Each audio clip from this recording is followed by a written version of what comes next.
Bagwan function hall समोर भारतीय जनता पक्षातर्फे आयोजित करण्यात आलेल्या कॉर्नर सभेला परिसरातील नागरिकांचा उत्स्फूर्त प्रतिसाद मिळाला. नगरसेवक पदाचे उमेदवार शेख अधिक पैलवान तसेच नगराध्यक्ष पदाच्या उमेदवार अनिता बाबाराव बांगर यांच्या प्रचारार्थ ही सभा पार पडली.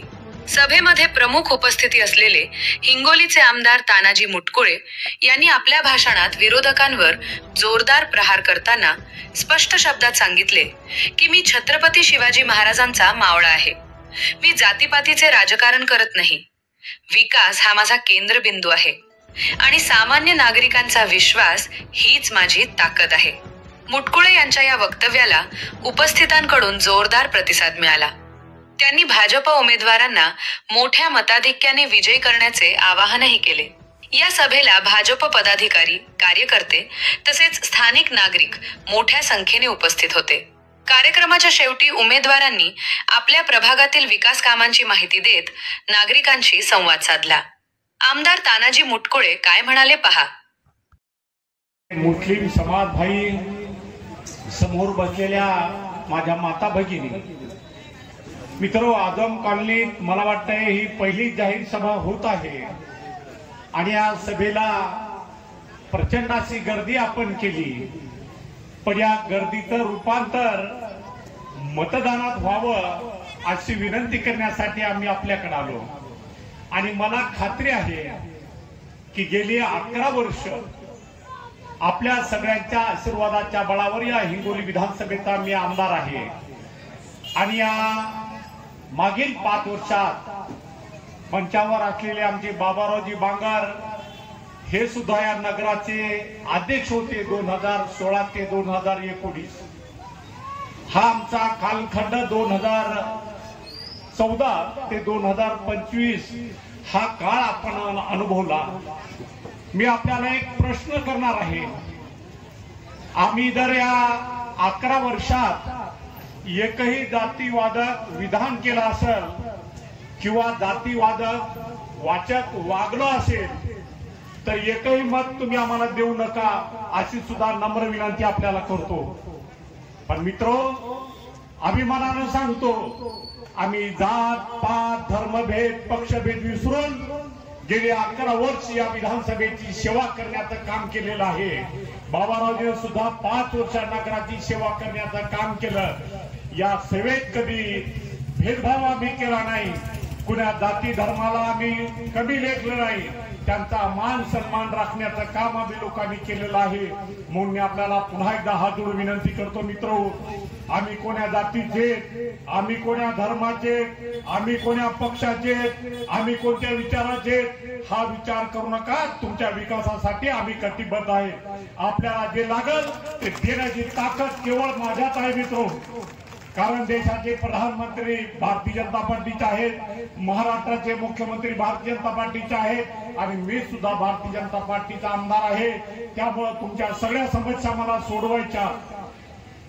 पुन्हा मी 4 वर्षांना आपल्याला मत मागणं येईल त्यावेळेस तुम्ही प्रश्न करणार की तुम्ही तर आम्हाला मोठी आश्वासन दिली होती आणि नगर परिषदेचे मत तुम्ही आमच्याकडून घेतले आणि पुन्हा तुम्ही आम्हाला तोंड दाखवलं नाही. आमचे प्रश्न तुम्ही उपस्थित केले नाही, सोडवले नाही. म्हणून त्यावेळेस तुम्ही आम्हाला बोलणार. मी आपल्याला सांगणार मित्रो, आपली जी वस्ती आहे आदम कॉलनी, या वस्ती एकही घर रेग्युलर नाही. तुम्हाला कधी घरकुल मिळते का? मंजूर झालं तरी बी सांगा, पलीकडे घरकुल तुम्हाला देते का नगर परिषद? म्हणून माझी हात जोडून विनंती आहे, आपल्याला रेग्युलर सरकारच्या माध्यमातून करावं लागणार आहे. कोर्टाचा जो काही निर्णय झाला होता त्या कोर्टाच्या निर्णयाला सुद्धा शानेज आपल्याला सरकारच्या माध्यमातून करावं लागणार आहे.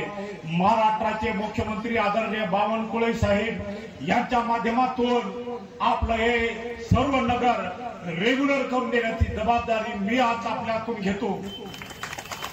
आपल्याला कधी वाटणार नाही की भारतीय जनता पार्टीच्या नगराचा अध्यक्ष झाला आणि आमचं काम कोणतंच केलं नाही. म्हणून आपल्याला मी सांगणार आहे मित्रो, आपण चिंता करू नका. आमच्यावर एकदा विश्वास करा.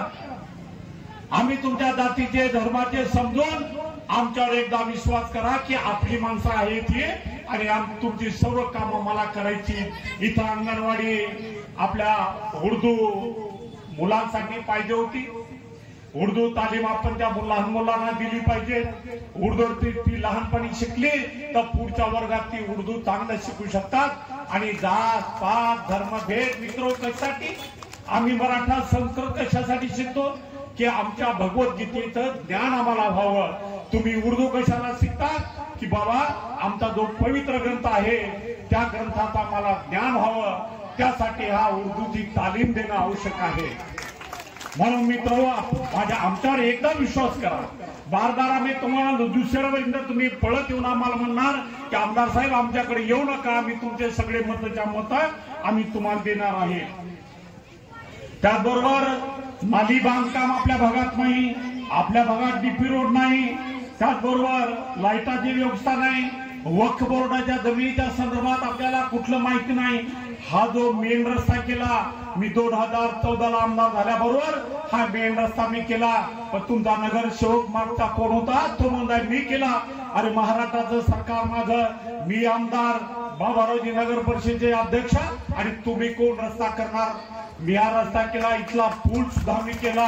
मी पुन्हा एकदा आपल्याला अभिवचन देतो की आपले प्रश्न अनुत्तरीय राहिलेले, आपल्याला किती केवढ्या मोठ्या बिल्डिंगी बांधल्या 2-2, 3-3 मजली, पण तुमच्याकडे एखादा कागद आहे का? आमच्या काही गरीब माणसाच्या झोपडपट्ट्या पलीकडे आहे, त्या भागात रस्ते झालेत का? त्या भागात लाईटची व्यवस्था आहे का? या सगळ्या गोष्टीची जाण आणि आठवण आम्हाला आहे। त्यामुळे आपण चिंता करू नका। 11 वर्षाच्या कालखंडात आपण कधी माझ्याकडे एखादं शिष्टमंडळ घेऊन आले नाही, पण आज हे सर्व शिष्टमंडळ आमच्याकडे त्या आशेनं पाहू लागलंय की आमदार हा 11 वर्ष झाले आपला आमदार आहे, आणखी 4 वर्ष मी आपला आमदार आहे। या 4 वर्षाच्या कालखंडात तुम्हाला 1 वर्षाच्या आत तुमचं जर रेग्युलर नाही करून दिलं तर तुमच्या भागात पाय पण ठेवणार नाही। ही आजच्या प्रसंगी आपल्याला जबान देतो। मी एक मराठ्याचा छत्रपती शिवाजी महाराजांचा मावळा आहे आणि मराठ्याची जबान ही जबान असते मित्रो। म्हणून आपल्याला सांगणार आहे आपण सर्वजण बिनधास्तपणे तुम्ही कोणाला तरी मतदान करणार म्हणून आम्हाला आमच्या कमलावर मतदान करा। आणि आम्हाला जर तुम्ही हरू दिलं तुम्ही तर या शहरात काय होईल आपण सर्वजण जाणता। रेती माफिया कोण आहेत, मटक्याचे बहादर कोण आहेत? अरे संतोष बांगर राजरोजपणे मटके चालवतो, राजरोजपणे गुटखा विकतो, राजरोजपणे टिपर त्याची आहेत। त्या रामचंद्रात कदमाच्या दारात 20-25 टिपर आहेत, ती का माल वाहतूक टिपर आहेत का? रेती चोरण्याचे आणि लोकांना कित्येक चढ्या भावाने विकवण्याचं काम ही लोक करू लागली। म्हणून आपल्याला विनंती करणार आहे मित्रो, हे शहर शांती चाहतंय, हे शहर अमन चाहतंय, या शहरात भाईचाराच राहिला पाहिजे, त्यासाठी आपलं शहर काम करतंय। एक तरी वारदाता दाखवा 11 वर्षाच्या कालखंडात कधी हिंदू मुस्लिमाच्या संदर्भात आम्ही बोललो असेल, कधी कुठला दंगा फसाद झाला असेल जातीपातीच्या नावावर। मागच्या 1 वर्षापूर्वी आमच्या आजब पलीकडे भाग आपल्या मटन गोदावरी हॉटेलच्या त्या भागात एकदा असं आमच्या राठोडच्या घरावर काही पोरं गेले होते का, तर त्यांनी काही पोस्ट धर्माच्या विरोधात टाकल्या होत्या आणि आपली मुस्लिमाची 5-50 पोरं तिथे गेले की आमच्या पोस्ट का टाकल्या म्हणून। आणि मला निरोप मिळाला की काही मुस्लिम आणि हिंदू एका जागी येऊ लागले। मी आपल्या इस्माईल भाईचा मुलगा त्यांना पाठवलं, आमच्या काय नाव त्यांचं न्याल भाईला। आता आपण विचारा की न्याल भाईला मी पाठवलं, न्याल भाई आपण स्वतः जा आणि ती भानगड मिटवा। न्याल भाईनं 5 मिनिटात ती भानगड मिटवली आणि मला फोन केला की चिंता करू नका आमदार साहेब, मैं सब मिटा द्या। म्हणून जातीपातीचं राजकारण आम्ही करणारी माणसं नाही।